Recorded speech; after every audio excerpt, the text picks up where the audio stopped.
Joint family के अंदर बच्चों की अच्छी परवरिश कैसे करें, ये प्रश्न मुझे काफ़ी सारे पेरेंट्स पूछते हैं। बिकॉज जॉइंट फैमिली के अंदर बच्चों की परवरिश करने को लेकर ना सिर्फ मम्मी पापा बट दादा दादी चाचा चाची और बाकी के फैमिली मेंबर्स का भी इन्फ्लुएंस बच्चों के ऊपर होता है। वो चाहे सही भी हो सकता है और कुछ टॉक्सिक फैमिली मेंबर हो तो वो नेगेटिव भी हो सकता है।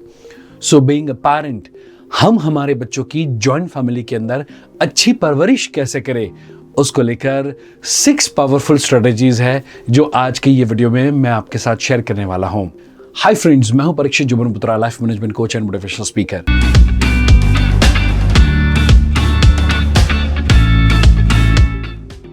एंड ये वीडियो में हम आगे बढ़े उससे पहले मैं कहना चाहता हूं, यदि आप हमारी पेरेंटिंग की कम्युनिटी के साथ जुड़ना चाहते हैं तो हमारी व्हाट्सएप कम्युनिटी है, वहां पर आप जुड़ सकते हैं, जहां पर पेरेंटिंग टिप्स एंड वीडियोस से रिलेटेड डेली बेसिस पे वो व्हाट्सएप कम्युनिटी के अंदर आपको टिप्स एंड अपडेट्स मिलते रहते हैं। सो उसके लिंक डिस्क्रिप्शन के अंदर रखी हुई है। सो जॉइंट फैमिली में रहने के काफी सारे एडवांटेजेस है, जैसे बच्चों के अंदर लव, केयर, बॉन्डिंग, शेयरिंग, ये सारी जो चीजें हैं वो ऑटोमेटिकली डेवलप हो जाती है बच्चों के अंदर। क्योंकि बहुत बड़ा परिवार होता है, 3-4 फैमिली साथ में रहते हैं, तो बच्चों के अंदर सोशल स्किल्स नेचुरली डेवलप हो जाती है। जो बच्चों ने जॉइंट फैमिली के अंदर जिनका नर्चरिंग हुआ है, परवरिश हुआ है, वो बच्चों के अंदर फैमिली वैल्यूज, कल्चर या फैमिली रिचुअल्स को लेकर जो संस्कार ट्रांसफर करने की बात होती है वो कंपैरेटिवली बाय डिफॉल्ट या थोड़ा सा इजी वे में आ जाता है। जो बच्चे जॉइंट फैमिली के अंदर परवरिश होती है वो मम्मी पापा या मे बी एल्डरली पर्सन को रिस्पेक्ट देने की संभावना 80% से ज्यादा कई गुना बढ़ जाती है। एंड साथ ही साथ में डिसएडवांटेजेस की यदि हम बात करें तो समहाउ जॉइंट फैमिली के अंदर वो व्यक्ति की जो पर्सनल स्पेस एंड प्राइवेसी होती है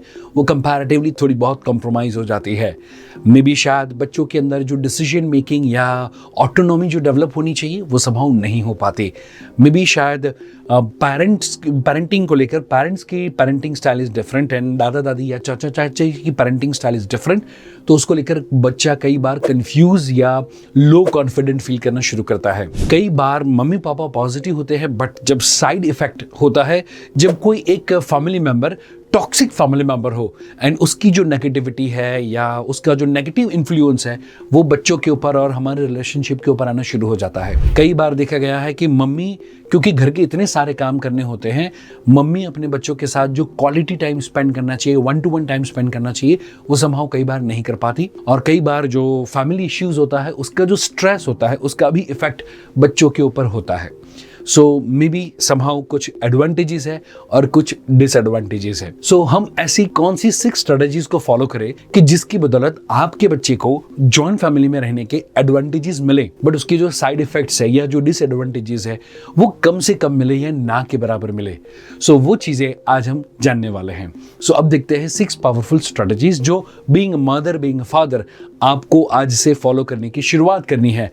और उसको लेकर मैं ABCDENF टोटल 6 स्ट्रेटजीज है जो आपके साथ शेयर करना चाहता हूं, जिसमें नंबर 1 है and that is A for agreed responsibility। Yes दोस्तों, as a mother, as a father, as a grandmother and grandfather के तौर पे आपकी कौन कौन सी रिस्पॉन्सिबिलिटी है वो यदि हम साथ में मिलते हुए यदि डिवाइड कर ले तो काम बहुत ही आसान हो सकता है। जैसे बच्चे को पढ़ाने को लेकर या बच्चे को खिलाने को लेकर जब मम्मी की रिस्पॉन्सिबिलिटी हो तो वहाँ पर mummy he full on authority होनी चाहिए। कई बार देखा गया है कि मम्मी बच्चे को खिला रही है, मे बी शायद रोटी सब्जी वगैरह, एंड बच्चा वो सब्जी नहीं खाना चाहता एंड वहाँ पर और कोई फैमिली मेंबर जो मम्मी से बड़ा है वो आके मम्मी को टोकने की या मम्मी को डांटने की या मम्मी को बोलने की शुरुआत कर देते हैं कि बच्चा सब्जी नहीं खाना चाहता तो कोई बात नहीं, उसको जो चाहिए वो तू बना दे। या फिर मे बी शायद मम्मी कभी कभार बच्चों को होमवर्क करवाने के लिए थोड़ी ऊंची आवाज़ में बात करे या थोड़ा सा डिसिप्लिन रखने की कोशिश करे, उस समय भी दूसरे फैमिली मेंबर का इंटरफियरेंस आ जाए तो दोस्तों समहाउ वो जो रिस्पॉन्सिबिलिटीज़ है वो समहाउ अच्छे से निभाई नहीं जा सकती। एंड ऐसी छोटी छोटी चीज़ों के कारण परिवार को टूटते हुए मैंने कई बार देखा हुआ है। सो मैं यहाँ पर रेकमेंड करना चाहूँगा कि सारे फैमिली मेम्बर्स जो भी बड़े बड़े हैं वो सारे एक साथ में बैठ जाएं and agreed responsibilities and authorities के बारे में हम डिस्कशन करें। एंड मे बी शायद बच्चों को मंदिर ले जाना है या उनको मंत्र बुलवाना है या श्लोक सिखाना है, स्पिरिचुअल चीज़ें करानी है, गाय या मे बी वैसा लाइक घास खिलाना चाहते हैं, डॉग्स को रोटी खिलाना चाहते हैं, ऐसे जो स्पिरिचुअल टास्क है, जो शेयरिंग वाले टास्क है, वो शायद दादा दादी ले लें। May be homework and food वगैरह का रिस्पॉन्सिबिलिटी एंड अथॉरिटी मम्मी को मिल जाए। उस तरीके से यदि आप प्लान करेंगे तो परिवार के अंदर हैप्पीली अच्छे से रह सकते हैं। So now second point, A के बाद आता है B and B for B solution oriented. Friends, problem आप जॉइंट फैमिली में है तो भी होगा और यदि न्यूक्लियर फैमिली में है तो भी वहां पर और कोई ना कोई चैलेंजेस आएगी ही आएगी। बट जब आप सॉल्यूशन ओरिएंटेड होते हैं, जब आप पॉजिटिव थिंकिंग के साथ आपके फैमिली के साथ होते हैं, तो दोस्तों आपका जो नज़रिया होता है काम करने का या बच्चों को देखने का, फैमिली मेम्बर्स को देखने का, वो टोटली चेंज हो जाता है। मैं आपको कहना चाहता हूँ, मक्खी गंदगी के ऊपर बैठती है और जो मधुमक्खी होती है वो फूल के ऊपर बैठती है, फ्लावर के ऊपर बैठती है। दोनों एक ही दुनिया में रहती है, बट वो जब गंदगी के ऊपर बैठती है, गंदगी फैलाती है। सेम में हमारा जो मन है वो घर के अंदर जो गंदगी है, जो नेगेटिविटी है, वहाँ पर भी बैठना चाहेगा। और दोस्तों, यदि आप मन को पॉजिटिव रखेंगे, सॉल्यूशन ओरिएंटेड बनेंगे, तो घर के अंदर जो हर एक व्यक्ति के अंदर फ्लावर अच्छी क्वालिटी है, वहाँ पर भी आप बैठ सकते हैं। दोस्तों, कई बार मुझे मम्मियाँ या मैं भी पेरेंट कहते हैं कि हमारे सबके जो नेचर है वो अलग अलग है। मैं आपको कहना चाहता हूँ, सबके अलग अलग नेचर आपके बच्चे के लिए बेहद ज़्यादा ज़रूरी है। द रीज़न इज़, जब भी हमें म्यूज़िक प्ले करना हो तो सारे गिटार होंगे तो अच्छे से म्यूज़िक या अच्छी सिम्फनी हम डेवलप नहीं कर पाएंगे। सारे तबला होंगे, सारे एक ही टाइप का सिंगिंग करने वाले लोग होंगे तो अच्छी सिम्फनी डेवलप नहीं हो पाएगी। वो अच्छी सी म्यूज़िक तभी डेवलप हो सकती है जब एक तबला जैसी आवाज़ करने वाला हो, एक गिटार जैसी आवाज़ हो, एक फ्लूट हो, माने जो डिफरेंट साउंड्स है वो एक अच्छे से म्यूज़िक को जनरेट करते हैं। सेम वे अलग अलग टाइप के नेचर वाले लोग एक अच्छे से बच्चे को अच्छे से डेवलप कर सकते हैं। और कई बार जब हमें जो व्यक्ति से बात करनी होती है उससे बात ना करते हुए हम उसकी बात करते हैं, वो परिवार के अंदर डिस्प्यूट खड़ा कर देती है। एंड इसी के लिए मैं आपको कहना चाहूँगा कि आपको जिससे प्रॉब्लम है उससे बात करें, ना कि उसकी बात और कोई फैमिली मेंबर को करें। एंड तो परिवार के अंदर अब solution oriented and positive life अच्छे से जी पाएंगे। So now third point, and that is close door discussion. Yes दोस्तों, जब भी फैमिली डिस्प्यूट होता है, मे बी शायद आपको ऐसा लगता है कि जॉइंट फैमिली में फैमिली डिस्प्यूट है। नो फ्रेंड्स, न्यूक्लियर फैमिली के अंदर भी फैमिली डिस्प्यूट्स होते हैं और कई बार देखा गया है कि न्यूक्लियर फैमिली में हस्बैंड एंड वाइफ के बीच में थोड़े ज्यादा डिस्प्यूट्स होते हैं। सो इट इज नॉट कि जॉइंट फैमिली के कारण हो रहा है, तो हम वहां पर थोड़े से पॉजिटिव रहे। एंड नंबर 2, जब भी हमें डिस्कशन करना हो, जब भी हमें ऐसे कोई पॉइंट्स के बारे में डिस्कस करना हो, तो क्लोज डोर डिस्कशन पॉलिसी होनी चाहिए। मींस कि वहां पर कोई बच्चा ना हो या बच्चा सुने वैसी ऊंची आवाज में हम बात ना करें। और जब भी जिससे प्रॉब्लम हो उसके साथ जाते हुए रूम के अंदर अलग से जाते हुए बैठ के हम शांति से बात करें। सो आज के बाद में भी शायद आप कोई व्यक्ति से डिसएग्री हो सकते हैं डेफिनेटली, बट वहां पर क्लोज डोर डिस्कशन पॉलिसी को आज से इंप्लीमेंट करने की शुरुआत करें। और कई बार वैसा मैंने देखा है कि यदि ये दादा दादी भी ये वीडियो देख रहे हैं, कई बार मैंने देखा है कि मे बी मम्मी के द्वारा या पापा के द्वारा बेटे या बेटी को कुछ कहा जा रहा है और उसमें वो बीइंग ग्रैंड पेरेंट वो बीच में आके बोलना शुरू कर देते हैं। बट अगेन मैं कहना चाहता हूं कि आपको कुछ शेयर करना है तो डेफिनेटली करें, बट क्लोज डोर पॉलिसी को आपको फॉलो करना है कि जहां पर वो जब बच्चे ना हो एंड मम्मी या पापा जिससे भी आपको बात करनी है वो वहां पर आप कर सकते हैं, बट बच्चों के सामने ऊंची आवाज में या जो भी डिस्कशन करना है वो बच्चे सुने वैसी ऊंची आवाज में आज की बात कभी बात नहीं करेंगे। सो नाउ फ्रेंड्स, ये 3 पॉइंट के बाद 4th पॉइंट में हम आगे बढ़े उससे पहले मैं आपको 2 पेरेंटिंग की गिफ्ट देना चाहता हूं। Very first thing and that is मेरी मोबाइल ऐप को आप डाउनलोड करें, जिसका लिंक मैंने डिस्क्रिप्शन के अंदर रखा हुआ है और वहां पर पेरेंटिंग का मेडिटेशन है। सो जब भी आप ऐप के अंदर साइन अप करेंगे, मेरी ओर से आपको पेरेंटिंग का मेडिटेशन 1 साल की पूरी एक्सेस आपको फ्री ऑफ कॉस्ट मिलने वाली है। सो मैं रेकमेंड करूंगा कि वो मेडिटेशन आज से ही आप करने की शुरुआत करें एंड आप पाएंगे कि आपकी पेरेंटिंग की जर्नी काफी ईजी हो जाएगी। And number 2 gift and that is मेरा पेरेंटिंग का वेबिनार, जिसके एक्चुअल कॉस्ट 499 रुपीज होती है, बट वो मेरे यूट्यूब सब्सक्राइबर्स के लिए फ्री ऑफ कॉस्ट है।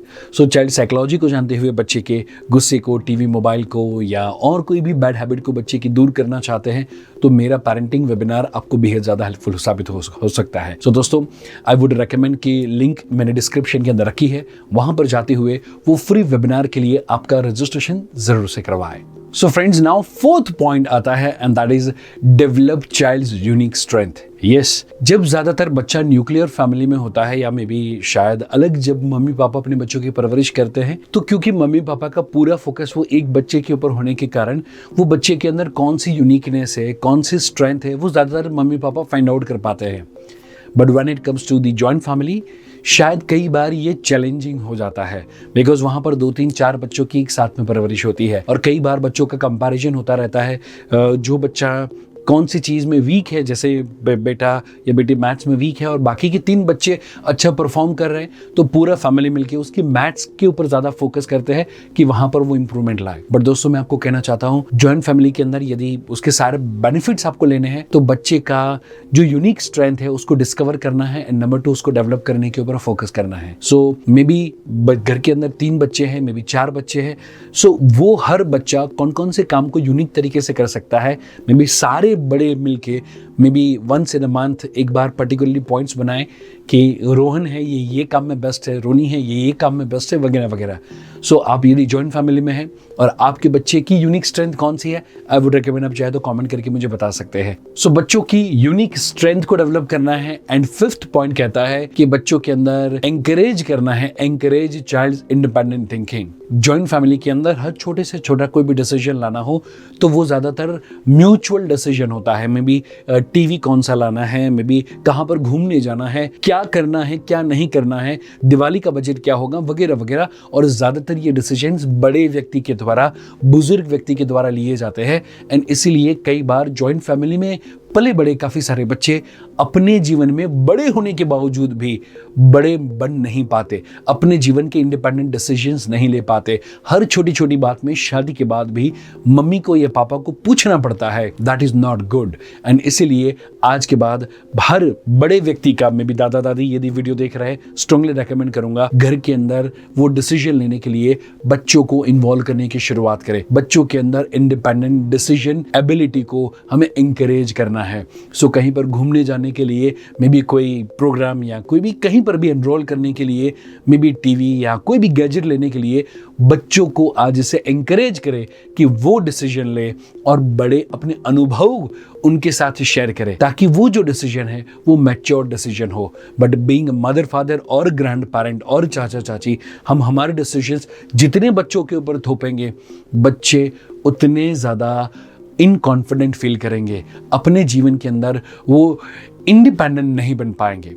एंड इसीलिए ये टेक्निक बेहद ज़्यादा ज़रूरी है। आप एग्री करते हैं दोस्तों? सो नाउ ये सारी 5 स्ट्रेटजीज के बाद last and most powerful strategy जो आपके साथ शेयर करना चाहता हूं, and that is F for what, family fun time. दोस्तों, being may be joint family member, कई बार वैसा हो जाता है कि शायद हम एक दूसरे के साथ उतने ज्यादा कनेक्टेड नहीं हो पाते एंड शायद डिस्प्यूट उतने ज्यादा बढ़ते जाते हैं कि कई बार वो फैमिली टूटने के बाद फिर से वो ज्वाइन नहीं हो पाते, फिर से वो जो पॉजिटिव रिश्ता था वो बन नहीं पाता। एंड इसीलिए जॉइंट फैमिली में रहते हुए आप सभी लोगों को डिसाइड करना है एंड फैमिली फन टाइम। इन फैमिली फन टाइम में क्या क्या चीजें हो सकती है। सो वेरी फर्स्ट थिंग मैं रेकमेंड करना चाहूंगा and that is family screen time. So maybe शायद 3 फैमिली है और 3 अलग अलग रूम में अलग अलग टीवी है, वो अलग बात है, पर दोस्तों उसकी जगह पर एक जगह पर बैठते हुए सारे लोग में भी कोई भी फैमिली शो में भी कपिल शर्मा में भी तारक मेहता का उल्टा चश्मा में भी और कोई टीवी प्रोग्राम जो सब लोग साथ में मिलके देखे, वैसा कोई एक फैमिली स्क्रीन टाइम डिसाइड करना चाहिए। Number 2 and that is family meal time. जब हम ज्वाइंट फैमिली में होते हैं, काफी सारे लोग होते हैं, आई वुड रेकमेंड कि एक साथ में बैठते हुए हम मील ले। ज्वाइंट फैमिली में मैंने कई बार देखा है कि पहले सारे बच्चे खा लेते हैं, फिर सारे मेल मेंबर्स खाते हैं और उसके बाद में सारे फीमेल मेंबर्स खाते हैं। इंस्टेड यदि मे बी शायद वीकली वंस और वीकली ट्वाइस हम यदि डिसाइड कर पाए कि सारे फैमिली मेंबर्स एक साथ में बैठ के यदि खाना खाएंगे तो फैमिली के अंदर यूनिटी बढ़ने के चांसेस बहुत ज़्यादा है। देन आफ्टर थर्ड टाइम मैं आप लोगों के साथ शेयर करना चाहता हूँ, and that is family sharing time, जहाँ पर सारे फैमिली मेम्बर्स बैठते हुए एक दूसरे के साथ में भी अपने आइडियाज़ या मे बी स्कूल कैसे रही, ऑफिस में क्या किया, वो जब मे बी चाचा चाची, may be mummy papa, may be दादा दादी जब शेयर करते हैं, वो बच्चा भी वहाँ पर शेयर करता है। दोस्तों अब माने न माने बच्चों के अंदर कॉन्फिडेंस डेवलप होता है, बच्चों का कम्युनिकेशन स्किल डेवलप होता है, फैमिली के अंदर बॉन्डिंग जो है, जो लव है, जो केयरिंग की भावना है, जो शेयरिंग की भावना है, वो बहुत अच्छे से डेवलप होती है। सो यदि आप जॉइंट फैमिली में हैं तो क्या आप लोगों ने आपका जो फैमिली स्क्रीन टाइम है वो डिसाइड किया है? आप लोगों ने मे बी फैमिली का जो शेयरिंग टाइम है वो आपने डिसाइड किया है? एंड देन आफ्टर आता है family trip time. So may be अलग अलग फैमिलीज अलग अलग टाइम पे अलग अलग जगह पर घूमने जाए इज ओके, बट क्या साल की एक फैमिली ट्रिप आप सभी लोग साथ में मिलके कहीं पर भी, मे बी दिवाली टाइम में भी ऐसा कोई टाइम कि जहाँ पर सभी लोग साथ में मिलके जाए, वैसा आप डिसाइड करें। एंड यदि ये सारी चीज़ों को आप करते जाएंगे, बच्चों को जॉइंट फैमिली के अंदर यदि आप इंडिपेंडेंट तरीके से ग्रो करेंगे, उनकी यूनिकनेस को ग्रो करेंगे, एंड साथ ही साथ में पॉजिटिव कल्चर के साथ, यूनिकनेस के साथ यदि बच्चों का नर्चरिंग किया जाएगा, तो जॉइंट फैमिली के अंदर भी बच्चों का बेस्ट ऑफ द बेस्ट परवरिश किया जा सकता है। सो जॉइंट फैमिली में रहते हुए आपकी जो फैमिली वैल्यूज है वो नेक्स्ट जनरेशन के अंदर ट्रांसफर करें, एंड आपके बच्चे जीवन के अंदर सफल बने और सुफल बने। वैसी ढेर सारी आप दोस्तों को शुभकामनाएं। ये वीडियो को अंत करने से पहले मैं एक रिक्वेस्ट करना चाहता हूं कि ये वीडियो में से आउट ऑफ 6 टेक्निक कोई भी टेक्निक या कोई भी स्ट्रेटेजी आपको यदि अच्छी लगी है तो वो मैं चाहूँगा कि आप कमेंट करके मुझे बताएं। नंबर 2, यदि ये वीडियो से आपको वैल्यू मिली है तो आपके फैमिली फ्रेंड्स के साथ इसे ज़रूर से शेयर करें। एंड नंबर 3 रिक्वेस्ट है दोस्तों कि यदि ये वीडियो अच्छा लगा है तो मेरी चैनल को सब्सक्राइब ना करें, पहले मेरी चैनल पे जाए and parenting and child development से रिलेटेड 500 से ज़्यादा वीडियोस मैंने रखे हुए हैं। वो सारे के सारे वीडियोस में भी शायद बच्चों के एंगर को लेकर, में भी टीवी या मोबाइल को लेकर, बच्चे को बैड इन्फ्लुएंस से बचाना चाहते हैं उसको लेकर 500+ वीडियोस है। वो आपके रिलेवेंट वीडियोस वहाँ पर देखें, और फिर यदि आपको अच्छा लगे तो ही मेरी ये चैनल को सब्सक्राइब करें। एंड हम मिलेंगे अगले हफ्ते ऐसे ही नए पावरफुल वीडियो के साथ। तब तक बाय बाय, टेक केयर।